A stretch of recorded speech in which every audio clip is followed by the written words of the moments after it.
It's the Chronicles of a Gooner, and we're back with another live stream.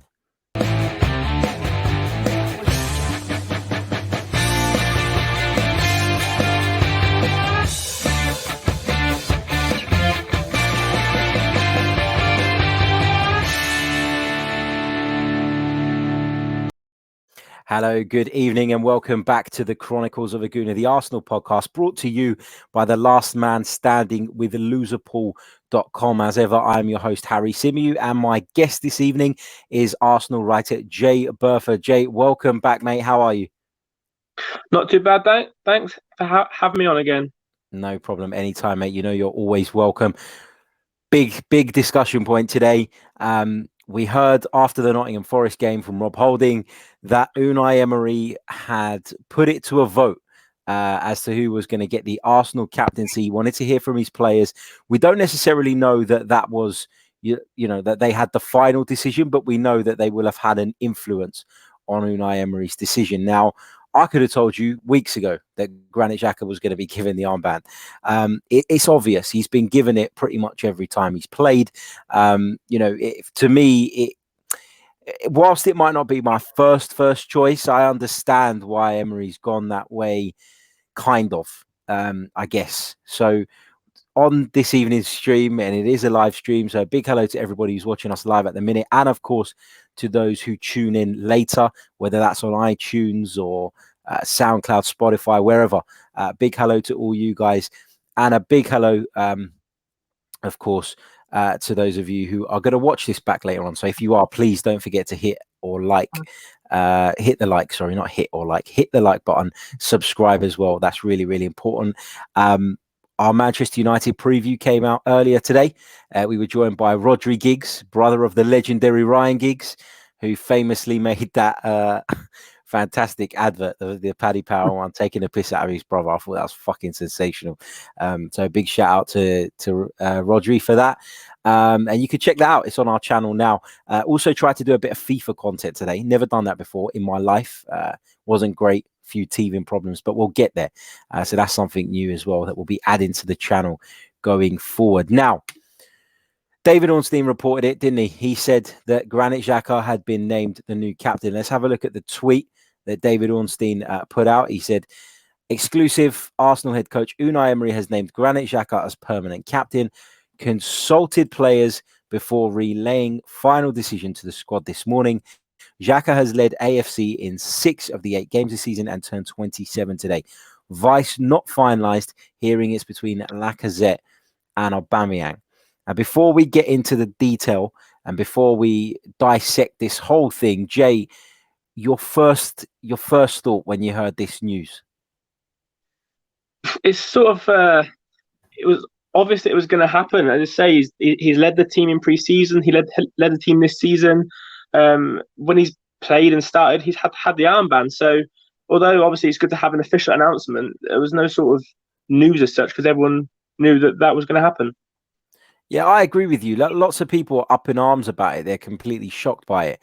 And I can't work that out because for me, like I said in the intro, it was a very, very obvious choice in the fact that Unai had turned to Xhaka, for 6 of the 8 games at the beginning of the season tells you everything. Now, had Xhaka not been given the armband, then maybe it would have been down to a sort of a landslide vote. But it's clear that whilst, a lot of people don't rate Granit Xhaka, and I've defended him a hell of a lot and I've taken a lot of stick for that, he's obviously got something that the club, the manager and his teammates value.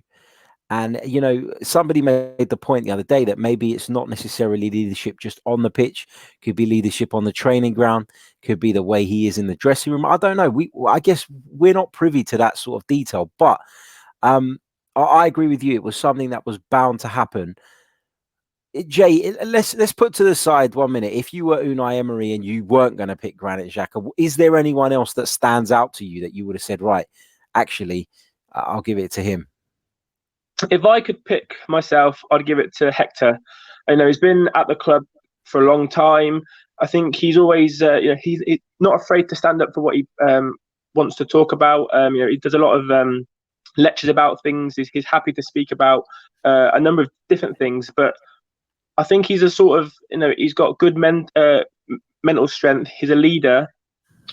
Whether he's a leader among the dressing room, we're not sure of obviously. But if I could pick one person, I think you need someone who knows Arsenal as well, and because he's been at the club for such a long time, one of the longest, and also, when fit, a first choice player.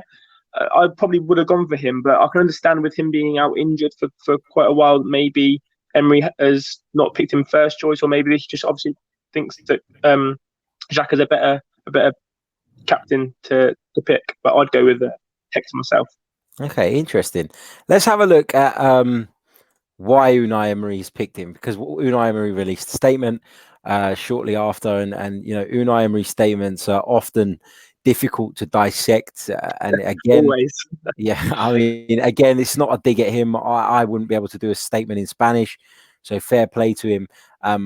I wish sometimes he'd sit with a translator next to him, because I was in the press conference with Unai after the Forest game, and there were some questions asked of Unai that I genuinely feel he just didn't understand, because he started talking about something else. And it's difficult, but for me, the communication with the fans is a really, really big deal. And I think it makes you realize how articulate Arsene Wenger was. If nothing else, he was very articulate.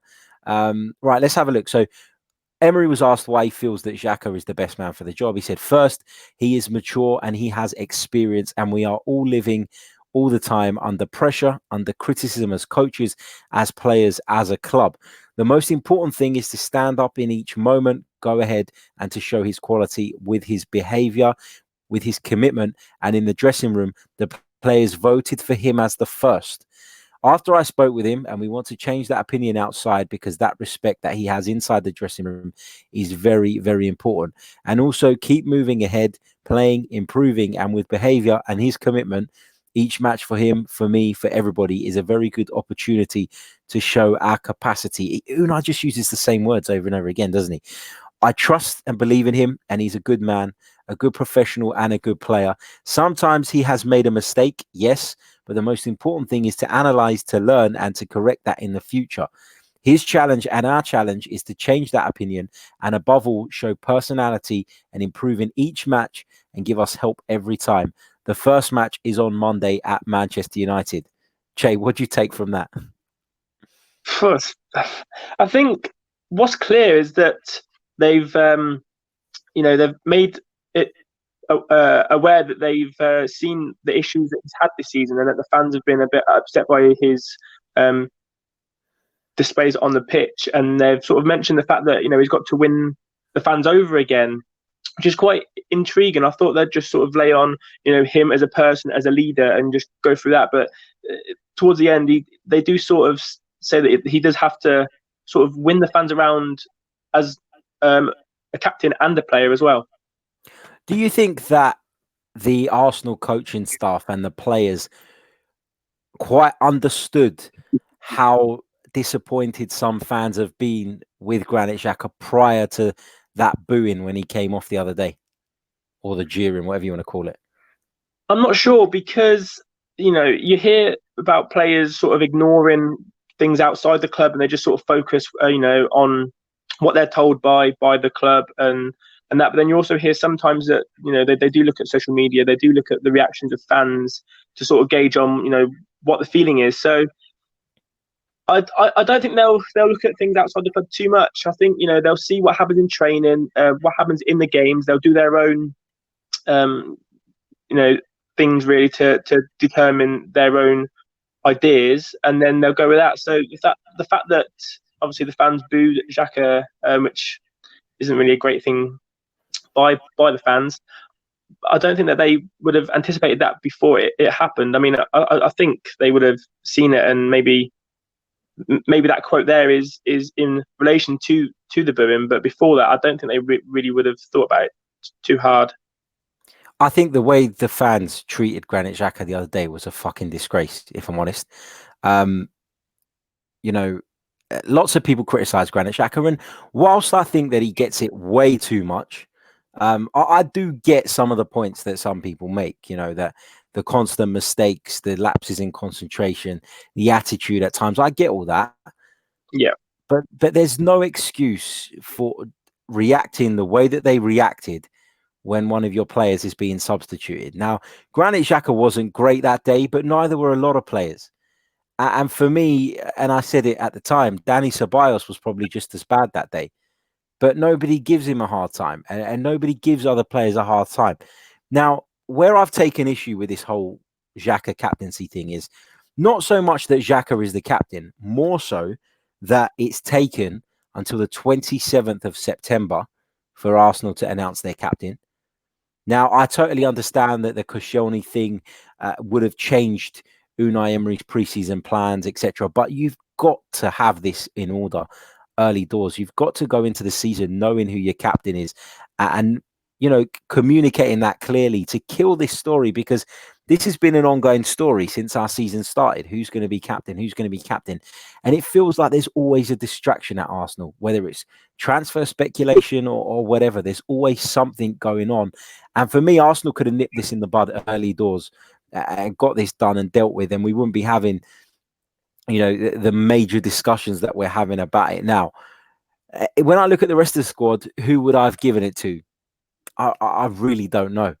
I really don't know. And that is the reason why I can't sit here and slate Unai Emery for that decision. I'll slate him for a lot of things. I think he makes a lot of mistakes. But for me, this is not that big a deal. And I think that what you're seeing now is you're seeing a lot of Arsenal fans showing that they're hypocrites, because they were having a go at people like myself who dared to question Unai Emery. But now they're furious at his decision. Well, hold on a minute. You either back Unai Emery and you trust him, or you don't. So you can't be disgraced at Xhaka being given the captaincy and at the same time fully behind Unai Emery, can you? I think you can be behind, obviously, with the captaincy. When Emery does something, I think you can back that, that thing that he's done, but not necessarily back him. Or you can, vice versa. I don't think the two go hand in hand. I mean, I personally, I'm not his biggest fan at the moment. I don't think, this season's not really gone that great so far, although obviously it is only a few weeks in. But I'm not really his biggest fan. But this whole Xhaka captain thing, I can't really fault him. Xhaka's captain for Switzerland. He was captain for his old club. He's clearly got, things that a captain needs and requires. I do think that he also has the respect of the dressing room, despite obviously what the fans say. So I think I don't really think you can say that to not back him, but you can back the captaincy, or vice versa, really. Well, for me, it's one of a long list of decisions that I'm not entirely sure about, and there are lots of questions that Unai Emery needs to answer, that lots of issues that Unai Emery needs to resolve. Do you think that the comebacks of Rob Holding, of Hector Bellerin, of Kieran Tierney, and that's just come through as a question actually from Callum Ferguson, he thinks it will. Do you think that the return of those three players will help Granit Xhaka and prevent him being so exposed?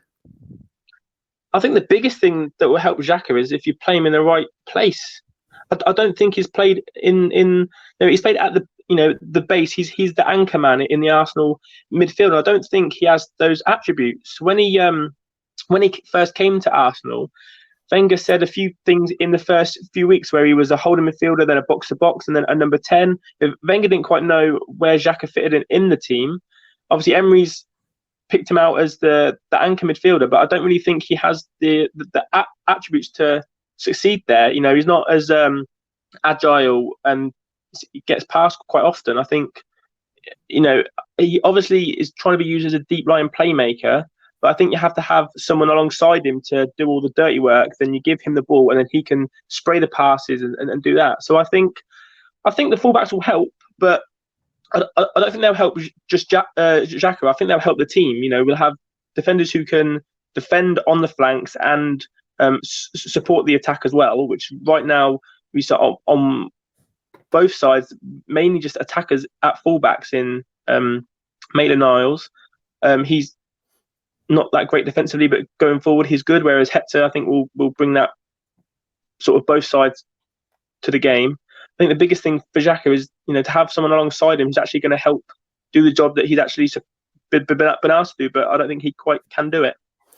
Yeah, great points, fantastic points. Let's have a look at what some of our listeners are saying at the moment. Prince says, who else didn't expect him not to be named the captain? That's it, exactly. Isn't it? Yeah, I think we can all agree on that. Sassid says, Xhaka being captain for me is the same as Giroud being captain if he kept the keys to the house as a kid. So I'm not sure what you mean there, mate. I've seen that quote.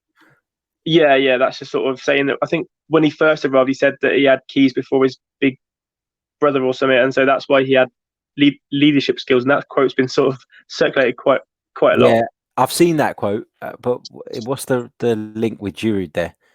I'm not sure. I'm not entirely sure there. Let us know in the comments, mate. Let us know. He's probably a great point. I'm obviously missing something. Solo says we won because Xhaka came off versus Villa. I think that's more of a coincidence than the fact that Xhaka. I think the subs worked when they came on, definitely. I don't think it's just the fact that Xhaka went off and everything went great. I think, the subs came on, they did their job, but I wouldn't sort of blame it purely on as soon as Xhaka left, the whole team lifted. I agree. Omar says disgraceful decision. Solo goes on to say, I will give captaincy to Aubameyang as he's Arsenal's best player. Aubameyang, I get why people say that because he is at the moment the informed man. He scores goals, and we always hear stories about how well he gets on with people. But he doesn't strike me as that kind of character. He doesn't strike me as captain material. And I guess you could say, what is a captain these days? Because for me, that role has been devalued over the years. It's not what it was when you had Patrick Vieira, when you had Roy Keane, when you had all those guys. It's definitely changed. But Jay, one thing I wanted to ask you was, my fear when I heard about this vote was that this was going to turn into a popularity contest rather than appointing the right man, the man that should be given the armband.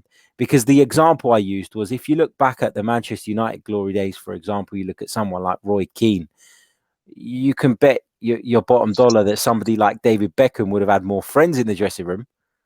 But it doesn't mean he was more equipped to do that role. And for me, this is where I'm not a fan of the vote. I wanted to see Unai Emery grab this by the balls and do it himself. And I feel like he's shown a bit of weakness by leaning on the players. What do you make of the whole approach and the vote? So the way I see it, I think what's happened is, he's got this group of five, which I'm not a big fan of, but that's obviously the way he does things. Now, Xhaka was clearly captain. He's done this vote, and Xhaka's still the captain. Whether that was the players that voted for it, I'm not too sure. I think he had Xhaka as number one regardless, but he wasn't sure how to make up the rest of this five-man group, because the group that was there last season, three of them have gone. So I think what he wanted to do is find out who the players wanted and maybe say that they all voted for, or, the average voted for Alba, he'd be the vice captain or he'd be in that group, rather than giving him above Xhaka. I think Xhaka, was always going to be captain. There was never, ever going to be a different thing to that.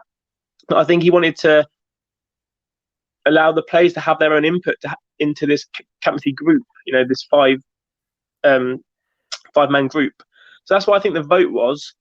I don't really know what to think of it. I don't know if it's a good or a bad thing that he asked the players. It's not a common thing. Normally in a club you got the coach will pick the captain and the vice captain, and then you just get on with it. That's just what happens. So Emery's come in with this five-man, which is a new thing, and now he's asking the players to help him pick the group. The good thing about it is that it means that the players, I know that you're saying they'll pick their friends, but I don't think they would do that. Say that they, there's people who are good friends, but if they're not a very good captain or don't have the attributes to be a captain, I'm not sure that they'd pick him to be captain. I think the squad will actually, they would have voted for the person who they thought would have made a good captain, and if those players are then going to make up the five-man group, I think it's quite a good thing. But I do agree with you in the sense that Emery should just say, look, this is my captain, this is my vice captain, that's it. or these are the 5 players that are going to be the captains this season, and just lay down his authority as the manager and say this is what's happening. So I think the players all would respect that. Agreed. And we've heard, like, it's not really been confirmed, but I guess from the rumblings and the murmurs that we've heard of late, there are maybe questions being asked of Unai Emery in the dressing room, of his approach, of his style of play, of the playing out from the back. Ainsley Maitland-Niles has been quite vocal about saying, he's not playing in a position that he's happy in. We've heard other players like Aubameyang saying, like, we just giving away goals. Maybe Unai Emery used this as a way of trying to get his players to buy back into what he's doing. Do you think that could be the case? Maybe he felt like if he gave them that responsibility, if he said, this is a big decision for us and I want you guys to be a part of it, he felt that he could maybe get some of those guys back on side. I don't know. What do you think of that? It could be, because obviously that that you had the whole like whispers of the players not understanding him, and then obviously you had a few quotes from players. So just to bring the dressing room back together, it's quite logical to say that. I think the Maitland-Niles quotes, from what I sort of think of it, I think that was a lot of sort of fire back at the criticism he's had, because he's, apart from the Newcastle game, he's had a bit of a dodgy start to the season, and the fans have sort of let him know that. And I think that was a sort of thing to say, look, guys, I'm a midfielder doing a job in defence. That's not where I play. Can you just sort of lay off me a bit and stuff? Yeah. So I'm not sure if that was entirely aimed at Emery, more than just fans just give me a break. Hector's back soon, and then maybe I won't play there. But while I'm there, I'm helping the team when they're missing someone. Yeah, absolutely. Great points. Let's go back to the listener comments coming through live at the moment. Archie says Emery loves digging himself a hole. He says it's a disgrace. Xhaka has no leadership.